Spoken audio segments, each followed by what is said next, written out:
Hey guys, welcome to this inaugural episode of Wargamer Tom, a new YouTube channel hopefully covering some hobby content in the wargaming world. So I'm going to bring you around my desk on a hobby tour, which is why you're getting shaky cam, and a look at some paints. Whilst we're doing that, I'm going to chat you through what I plan to offer on the channel. So here we start with the power, well, the painting power towers, should we call them, mix of different hobby companies here. And predominantly I'm going to be looking at doing some video content on painting, so maybe hobby cheats, easy ways of getting models to look a bit different or, you know, just interesting, avoiding some of the cliches, but also just, you know, maybe repeating some mods and ends you've heard before, but trying them in a different fashion. So paints, we've got Citadel, Vallejo, Army Painter, Pro Acryl, we've got Cuttlefish colours, we've got some Hatakas on there, even got some Foundry paints lurking somewhere in the darkness. All surrounded by the usual paraphernalia on a hobby desk. So what else am I going to be bringing to you guys? Well, once I've got myself a bit more set up, I'm going to be looking at doing some battle reports for you, very much copying the Little Wars TV sort of 10-minute challenge. I quite like the idea of doing those for all of you. And then also looking at some product reviews as and when I think it's appropriate.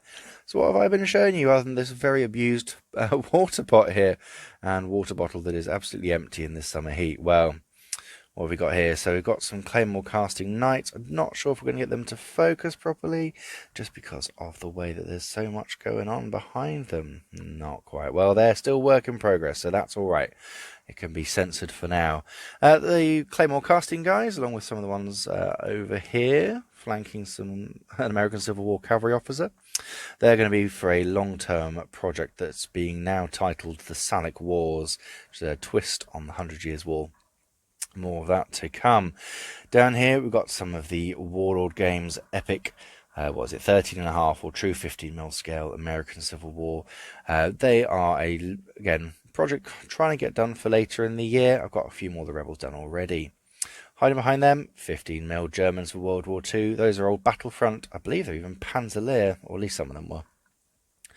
They've recently been going through the process of being rebased for playing Chain of Command. Speaking of Chain of Command, we've got a Soviet chappie here.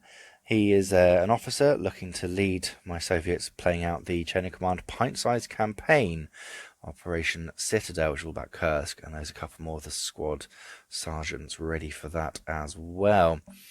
So, we've got a bit of those, we've got a bit of that in the middle. We've already flown past him. Let's come back and say hello. This is going to be our scouting officer for a game of sharp practice American Civil War. Again, another Too Fat Lardies game, and you can probably see that there's a theme on what I enjoy playing. He recently got painted up during a live stream for a podcast that I'm a member of called The Devil Wears Primer, and hopefully we'll get some live streams of that going up soon as well. Here we've got some more 28mm American Civil War. These are Iron Brigade miniatures from Perry Miniatures. They're going to be the other side of the table to those dirty rebs we've got hiding over there. So what else we got going on around here? The Scale 75 book stand that usually ends up being a tab stand, so I can watch movies whilst we're painting, which I think is a really good way of de-stressing. Painting handles galore. Who doesn't have those? And then drawers upon drawers of different hobby sort of projects in the middle, on the go, paused, abandoned. We'll come back to them one day.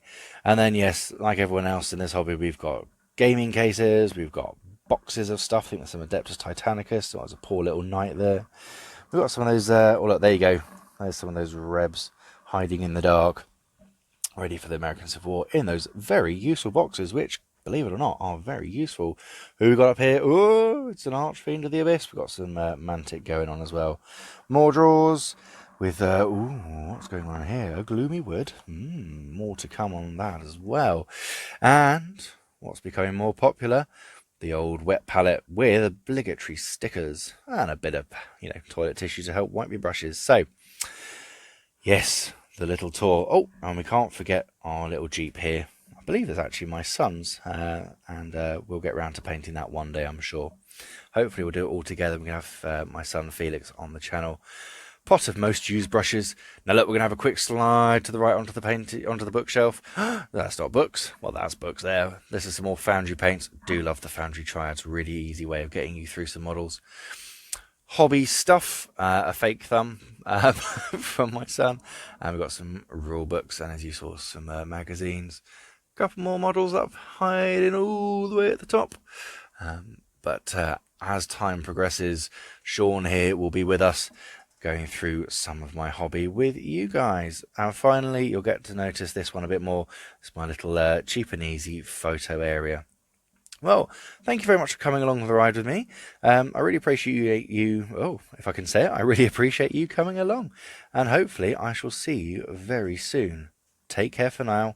And as the as YouTubers like to say, like, subscribe, comment, and share everywhere you can. Much love. Thank you for taking time to check me out. Have a great day. Bye bye.